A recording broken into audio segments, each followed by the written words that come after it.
All right, so this is going to be the speed ramping tutorial. This is going to be a basic one, and I just want to just run everyone by the basic fundamentals, probably include some details on how to really manipulate, make your workflow a little bit easier, and that's about it. That's pretty much it. Just want to give you a no-nonsense tutorial about a speed ramp. So let's just jump straight into it. So in order to open the controls, and by the way, I do have two clips here, so we're going to be working dynamically between these two clips. In order to get the controls open, I hit Control R.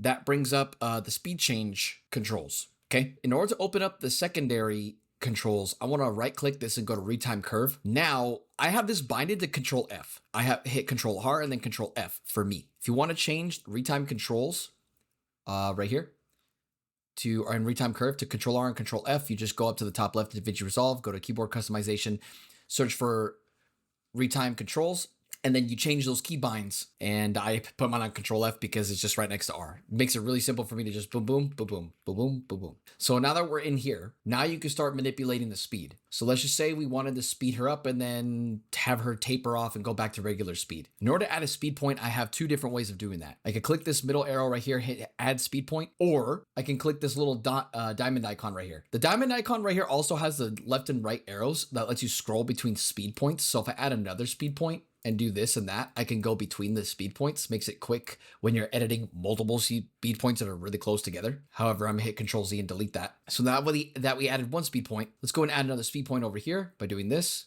Add speed point. Think of it like brackets. So I've established right here and right here are two fixed points in time, and then the way of getting there is what we're gonna manipulate pretty much.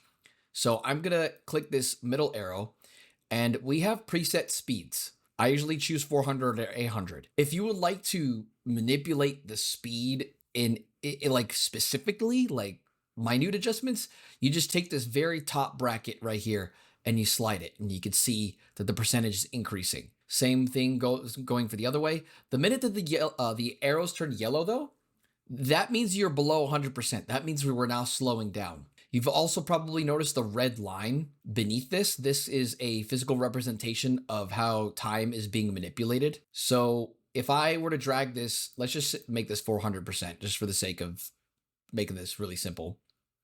I'm gonna make this 400, boom. Okay, so now that we made it 400, our keyframes have completely left the building. They're out, we can't see what's going on.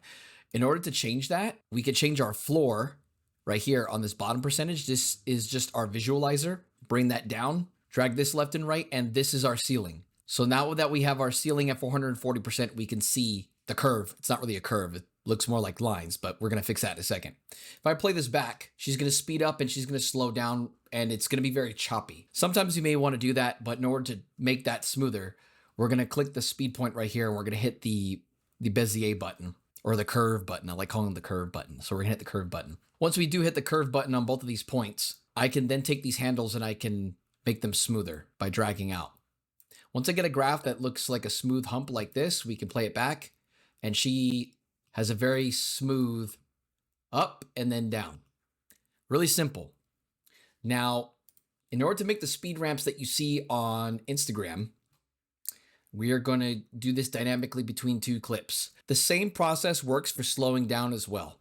So just to save time, I don't really want to show the process of slowing it down, but you would do the same thing by slowing it down in the middle right here and then letting it continue and letting it taper off. Just remember, you might have to adjust these bottom values so you can see the bottom value, because anything beneath 100 is going to dip below on the graph. So yeah, let's go ahead and right click this. And in order to get rid of these keyframes, I'm going to go to remove attributes and then just click retime effects. And that should reset everything. Then from here, let's just say we wanted it to speed up and into the next clip.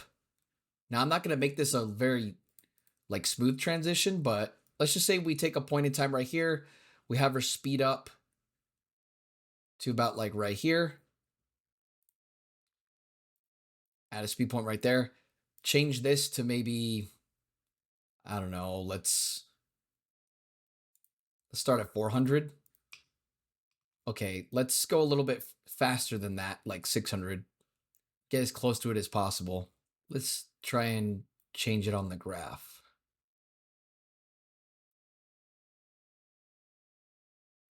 Bet that's as close as we're gonna get it. Boom. Okay, that looks good. All right, now I'm gonna taper this off. We're gonna leave this handle alone. And also, if you grab on the top right end of the clip, this is going to adjust the speed. Same thing as the brackets on the very end.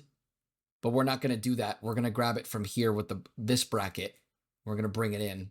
Now I'm going to count how many frames I want this active for. 1, 2, 3, 4, 5. Actually, 1, 2, 3, 4. 4 should be good enough. All right, cool. We have our first speed ramp, and then we're also going to have this next clip begin here. Control R, Control F, so I can bring that up really quick. Gonna have it speed in till about right here. Establish a point. Set this to, actually, I'm just going to use it from here. I'm just going to drag this up.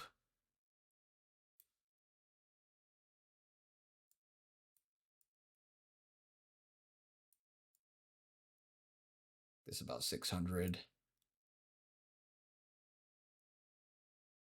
All right, we're at 600. Right on the dot. All right, we're going to go from our speed point. 1, 2, 3, 4. Oh, 1, 2, 3, 4. Have them meet up right there. And then I'm going to taper this one off as well. And the graphs don't match up because I don't have the floors and the ceilings matched up perfectly. I'll try and do that just for the sake of the tutorial for you guys to try and match them up. There we go.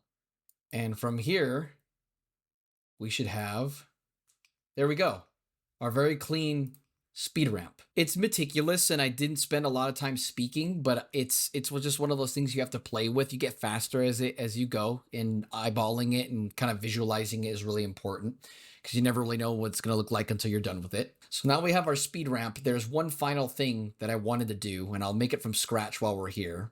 So in order to do that, we're going to grab an adjustment clip from our effects tab on the top left corner. I'm going to search for adjustment clip. We're going to drag this over. What you could do is you could just go into your effects and search up directional blur and keyframe it.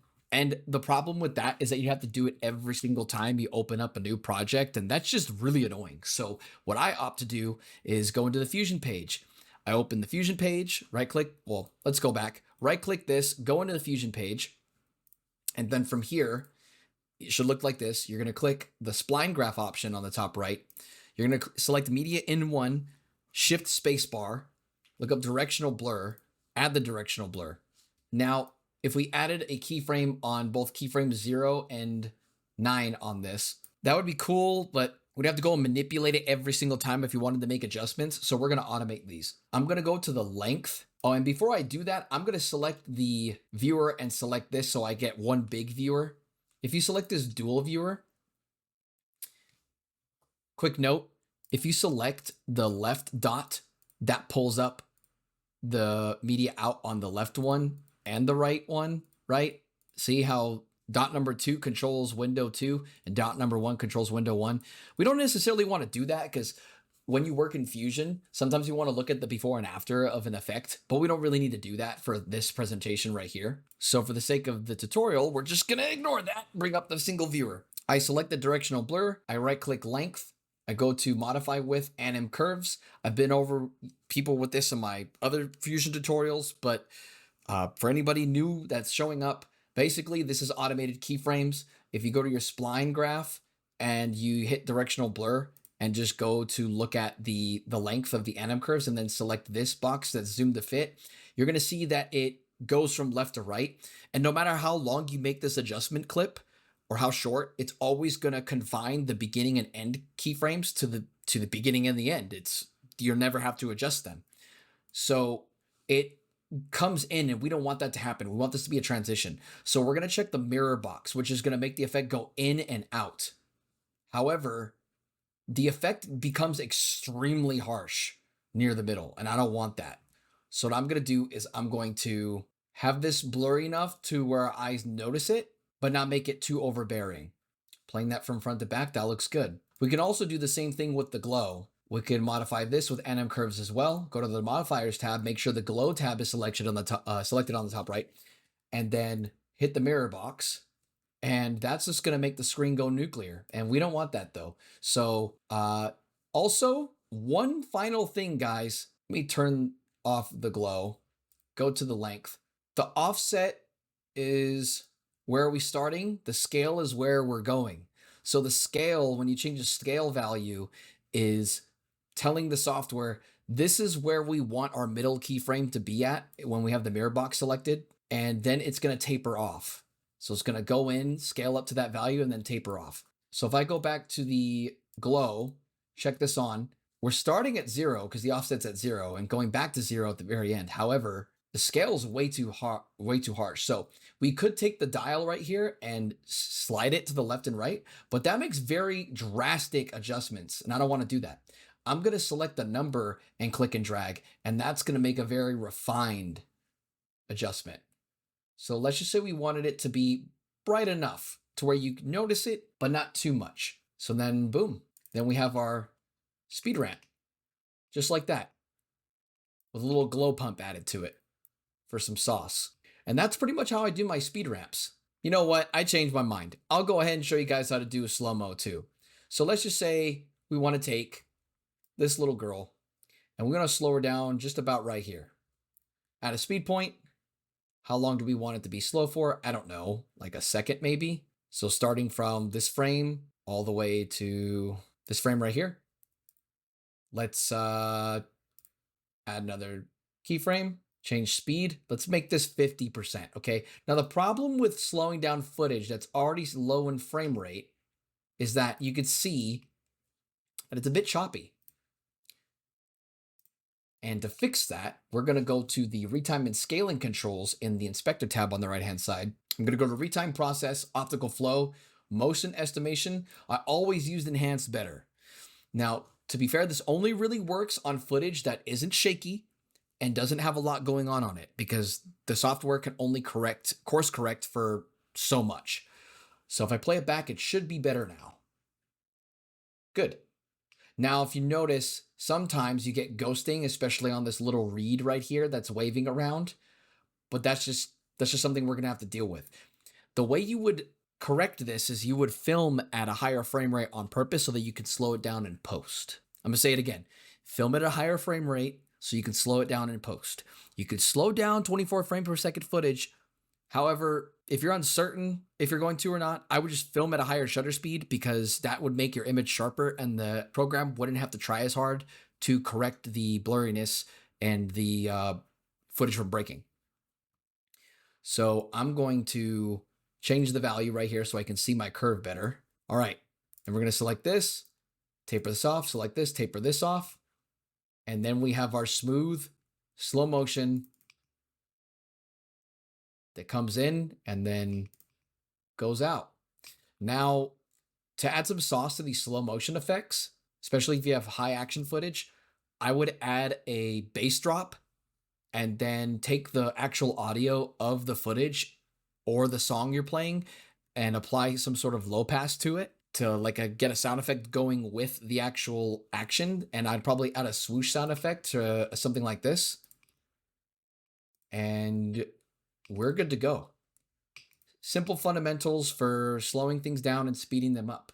Am I missing anything? Let me think. Yes, Matt, you did miss something. In order to save the effect you just made for the glow pump and the motion blur, just make sure you come up to the top left, select this, select show power bins. In short, power bins are just bins that are always open in every project you work in that reference files in your computer from anywhere and files from within Davinci. If you want to make a folder, just right click, select new bin, name the bin. I have one called transitions. I named one speed ramp, but for the sake of the tutorial, you just literally click and drag this in here and rename this to glow pump or something.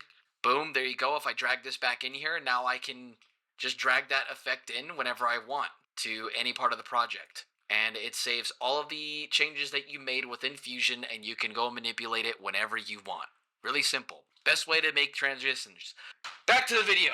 Well, that's about it. If you have any questions, if you don't think I covered something that you absolutely need to know, or you would like me to address you personally, leave a comment on YouTube or go to my Instagram and DM me personally. I possibly could help you. I really hope this empowered you guys and made you feel a lot more confident about manipulating the speed controls and then adding your own little flair to it. And I'll see you guys next time.